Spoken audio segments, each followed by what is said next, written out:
Hi తమ్ముడు. Hi అన్న, restaurant చాలా బాగుందన్న. ఫుడ్ తిను, ఇంకా బాగుంటది. మా వైఫ్ అన్న. ఈమె మీ సిస్టర్ కదూ? ఈవిడు కూడా మా ఆవిడే అన్న. ఏం చెప్పమంటావు తమ్ముడు? 2 CB చెప్పండి అన్న. సిబి ఏంది సిబి? నాకు నచ్చింది నేను ఆర్డర్ చేసుకుంటా. సరే చేసుకో. అన్న సిబి క్యాన్సిల్. ఒక చికెన్ బిర్యానీ. ఆయన ఎందుకు నవ్వుతున్నాడు? CB అంటే చికెన్ బిర్యానీ తిక్కమా ఉందానా? 1 సెకండ్.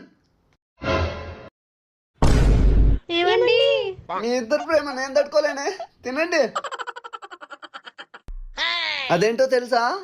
మరి నేనంత గుర్రనేం కాదు. అబ్బో